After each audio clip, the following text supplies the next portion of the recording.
பாரதி ராஜாவோட மகன் மனோஜ் இறந்து போய் கிட்டத்தட்ட 15 நாட்களுக்கு மேல ஆகுது. இப்ப அவர் இறந்து 15 நாட்களுக்கு அப்புறமா அவர் வீட்ட சேர்ந்தவங்க, குறிப்பா அவரோட மனைவி, தன்னோட மாமனார் பாரதி ராஜாவோட சேர்ந்து இப்ப தன்னோட கணவருக்கு 16வது நாள் காரியம் செய்து வச்சிருக்காங்க. அந்த நேரத்துல ஒரு காகம் வந்து சாப்பிட்டு அவங்க கூடியிருந்த எல்லார் மத்தியிலயும் மிகப்பெரிய அதிர்ச்சி சோகத்தை ஏற்படுத்தியிருக்குதாம். அதோட விவரத்தை அந்த வீடியோல பார்க்க போறோம். தமிழ் சினிமால எப்படியாவது ஒரு பெரிய இயக்குனராவோ இல்ல ஒரு நடிகராவோ வலம் வரணும்னு ஆசைப்பட்டவர் தான் நடிகர் மனோஜ். ஆனா துரதிருஷ்டவசமா மாரடைப்பு காரணமா அவர் இறந்து போயிட்டார் அப்படிங்கிற செய்தி இங்க திரையுலக சேர்ந்தவங்க மத்தியிலும் அவங்க குடும்ப சேர்ந்தவங்க மத்தியிலும் மிகப்பெரிய அதிர்ச்சி சோகத்தை ஏற்படுத்தி இருந்துச்சு.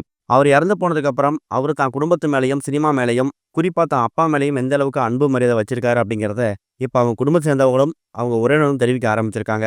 இந்த மாதிரி சுச்சுவேஷன்ல மனோஜ் மார்ச் 25ஆம் தேதி அன்னைக்கு தான் இறந்து போனாரு. கிட்டத்தட்ட இன்னையோட அவர் இறந்து போய் ஒரு 15 நாட்கள் ஆகுது. பொதுவா இறந்து போனதுக்கு அப்புறமா 15வது நாள் 16ஆம் நாள் காரியம் நடத்துறது அப்படிங்கிறது இயல்பான ஒண்ணுதான்.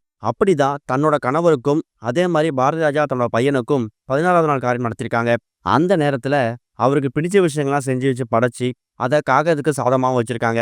அப்ப யதார்த்தமா ஒரு காகம் வந்து சாப்பிட்டு அமர்ந்து ரொம்ப நேரமா அவங்க வீட்டை சுத்தியே வந்திருக்குதாம். குறிப்பா அவங்க வீட்டோட மொட்டை மாடி சுத்தி வலம் வரதை பார்த்துட்டு அவங்களோட மனைவி, அதாவது மனோஜோட மனைவி, அந்த காகத்தை கையெடுத்து கும்பிட்டு தன்னோட கணவர் மனோஜ் தான் வந்து காகத்து உருவத்தை சாப்பிட்டுருக்காருங்கிற மாதிரி தேம்பி தேம்பி அழ ஆரம்பிச்சிட்டாங்களாம். இதை பார்த்த அந்த உறவினர்களும் பாரதி ராஜாவும் பயங்கரமா கண்காணிக்க அழ ஆரம்பிச்சிட்டாங்க.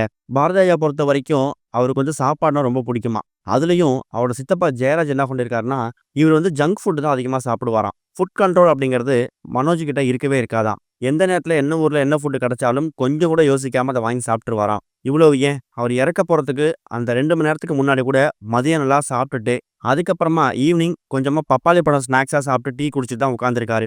அதுக்கப்புறம் தான் அவருக்கு மாரடைப்பு ஏற்பட்டிருக்குங்கிறத கூட அவரோட சித்தப்பா தெரிவிச்சிருந்தாரு.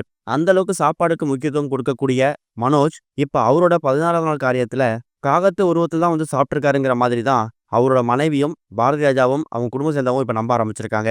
இன்னொரு பக்கம் மனோஜ் இறந்து போனதுக்கு அப்புறம் பாரதி ராஜா அவரோட உடல்நிலையே கொஞ்சம் மோசமா தான் இருக்குதாம். இவ்வளவு ஏன், நடுராத்திரிலையும் பகல் நேரங்கள்லயும் மனோஜோட போட்டோ எடுத்து வச்சுட்டு உட்காந்துட்டு பயங்கரமா அழுகுறாராம். சம்பந்தமே இல்லாம மனோஜை கூப்பிடுங்க, மனோஜ்கிட்ட பேசணும், மனோஜ் எங்கங்கிற மாதிரி அடிக்கடி கேட்டுக்கிட்டே இருக்காராம். அதாவது மனோஜ் வந்து இறந்து போயிட்டாருங்கிற செய்தியை இப்போ வரைக்குமே வந்து பாரதி ராஜாவால ஏத்துக்க முடியல. அவர் ரூமுக்கு போய் பார்க்கறது, அவரோட பொருட்கள் எடுத்து வச்சுக்கிறது, அவர் போட்டோ எடுத்து வச்சு பேசுறதுன்னு சொல்லி இது மாதிரி பல விஷயங்களை பண்ணிட்டு இருக்காரு. இது பார்க்கறதுக்கு கொஞ்சம் குடும்பத்தை சேர்ந்தவங்களுக்கு அதிர்ச்சியா இருந்தாலும் தான் மகன் மேல பாரதி ராஜா எந்த அளவுக்கு அன்பு வச்சிருக்காரு அப்படிங்கிறத இப்போ குடும்பத்தை புரிஞ்சுக்கிறாங்க. பாரதி ராஜாவுக்கும் மனோஜுக்கும் 1000 கருத்து வேறுபாடுகள் இருந்திருந்தாலும் அவங்க பிரைவசிக்காக அவங்க தனித்தனியா வாழ்ந்து வந்துட்டு இருந்தாலும் எந்த ஒரு இடத்துலையுமே பாரதி ராஜா தன் பையனை விட்டு கொடுத்ததே கிடையாது. அதே மாதிரி மனோஜும் தான் அப்பா பாரதி ராஜாவை விட்டு கொடுத்ததே கிடையாது. இது வரைக்கும் கனெக்டிங் டிவிக்கு சப்ஸ்கிரைப் பண்ணனா மறக்காம சப்ஸ்கிரைப் பண்ணிக்கங்க. உடனடி அப்டேட்ஸ் பெறுவதற்கு நோட்டிஃபிகேஷன் பெல்லையும் கிளிக் பண்ணிக்கங்க.